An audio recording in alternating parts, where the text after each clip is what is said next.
Speaking Task 1. You will be asked a question about a familiar topic.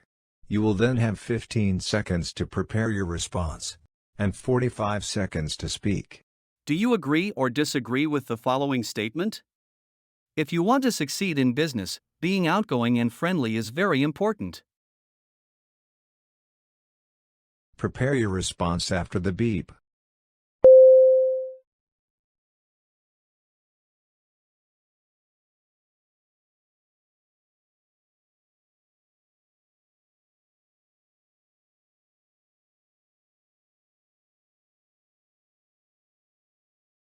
Start speaking after the beep.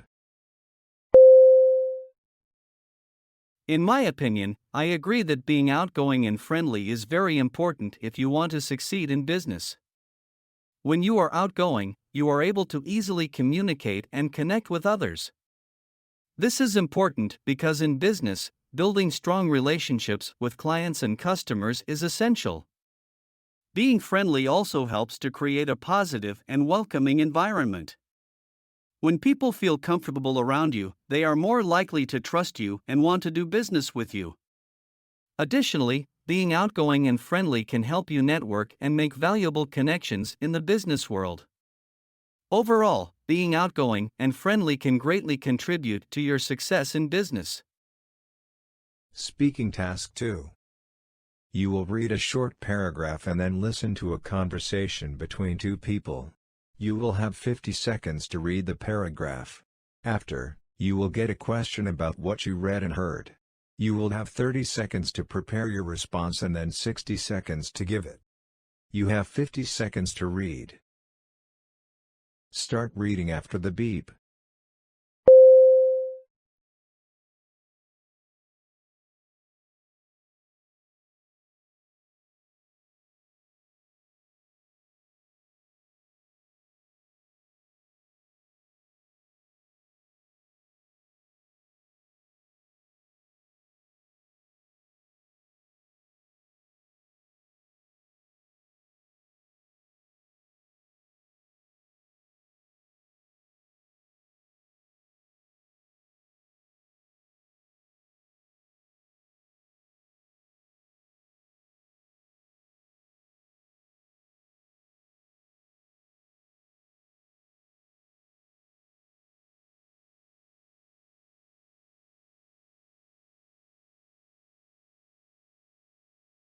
Now listen to the conversation between two people. I know you're a cyclist. You must be excited about these bike lanes. You can bet I am. I am really excited about them. I think it's just the thing that this campus needed. So you think they were necessary? Well, I wouldn't say that they were necessary from the safety standpoint. I was never afraid of cars when I was on my bicycle. The drivers are quite careful and they drive slowly. Yeah, that's true. There's no need to rush when you drive your car on campus. Everything is close by. But the funny thing is, more students will join because they perceive it to be safer and not because they want to join in on the greening of the campus. What do you mean? Even though cycling is safe on campus, people that don't ride bicycles think it's not safe and they are afraid to try it. Now with these bike lanes, they will feel comfortable to try cycling out. Who knows? Maybe I'll just give it a try as well. I have an old bicycle just for you. What does the female student think about the bike lanes? Prepare your response after the beep.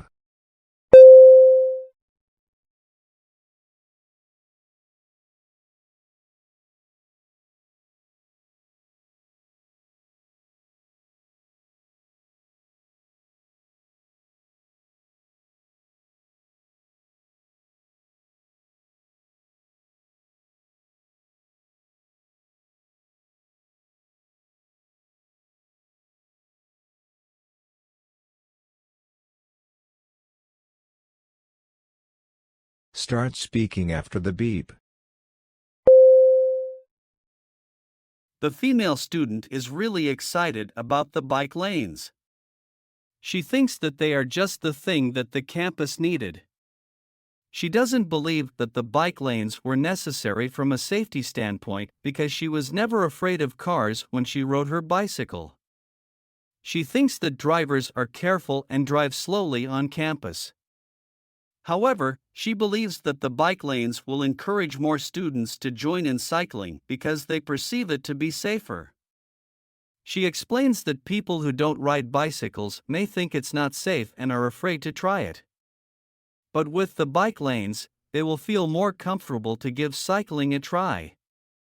The female student also mentions that some students may join in cycling not because they want to make the campus greener, but because they think it's safer now with the bike lanes.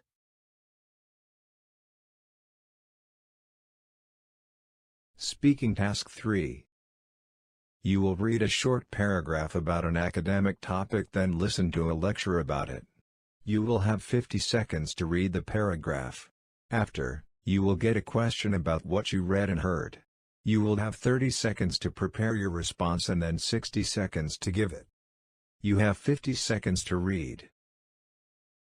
Start reading after the beep.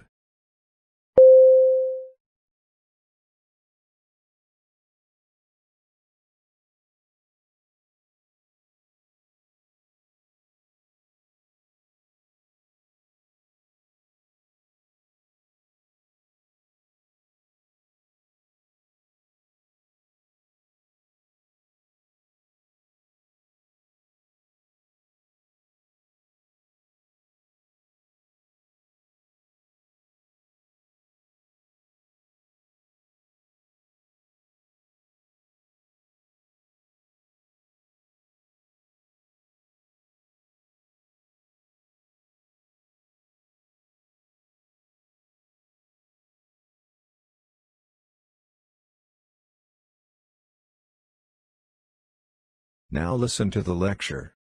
It is difficult to define social cognition, but for the most part, it refers to the process of perceiving and understanding the other people and how we see the world around us. The mental processes we are talking about are involved in perceiving, remembering, and thinking about our social world. Social cognition is really important to us in order to be a functioning member of a society. Social cognition can vary from culture to culture, so we need to be in tune with our own environment in order to give good signals that we understand and that we will act accordingly. One example of this could be how we interpret a smile. In some cultures, when another member of society smiles at us, we could understand that as them showing interest in us, that they would want us to approach and start a conversation, and we could choose to do so. Whereas in another culture, a smile could be something that is required in any social occasion. So seeing it on someone else's face could simply mean that they are being polite and nothing else. So just smiling back would be an appropriate response. Physical contact is another thing we need to look at. In some places, physical contact in an everyday setting might be a sign of dominance and aggression. In such cultures, there is a lack of it. When a member of this society feels it, they think that they might need to fight or retreat. But in other cultures, physical contact is abundantly present and is a sign of affection and friendship.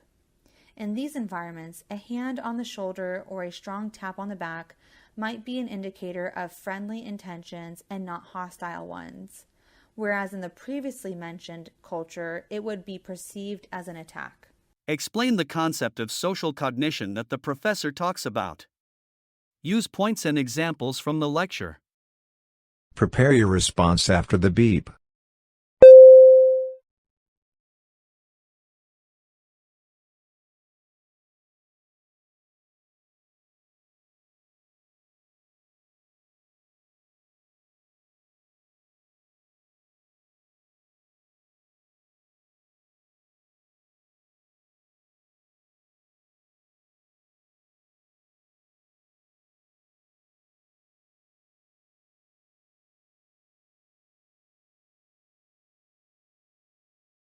Start speaking after the beep. Social cognition is about how we understand and process information about other people and the world around us. It involves perceiving, remembering, and thinking about our social world. For example, in different cultures, a smile can mean different things. In some cultures, a smile could be a sign of interest and a desire to connect, while in others it could just be a polite gesture. Physical contact is also interpreted differently in various cultures. In some cultures, it may be seen as aggressive, while in others it could be a sign of friendship.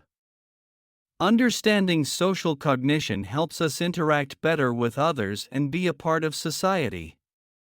It's important to be aware of these cultural differences to effectively communicate and connect with others.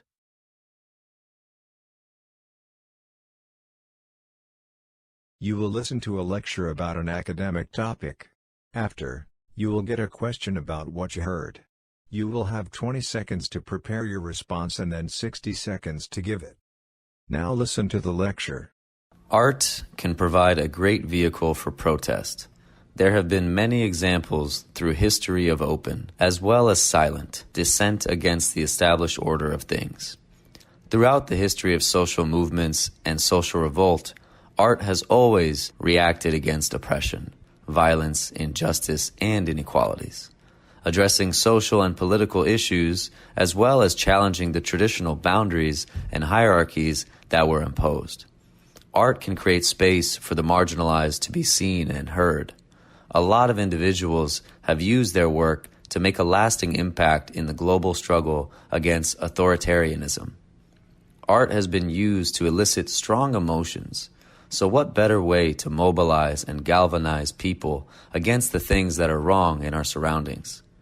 One great example of protest art was the fountain by a French artist called Marcel. It was a simple urinal with the name R. Mutt and the year 1917 written on it. 1917 was the year in which World War I was still raging on. Armut sounds the same like the German word for poverty, and it suggested that the message of the artist was that this war was fought by the poor, whose lives seemed to have no values for the benefit of the rich. Banksy is another artist whose work is seen as a rebellion against consumerism. He made a painting which was set to be destroyed as it was auctioned off. He probably wanted to say how art doesn't have a price and shouldn't be sold as a commodity like that. But even so, the remains of said painting were sold for millions of dollars at that auction. Describe the non-specific defenses and specific defenses that the professor talks about. Prepare your response after the beep.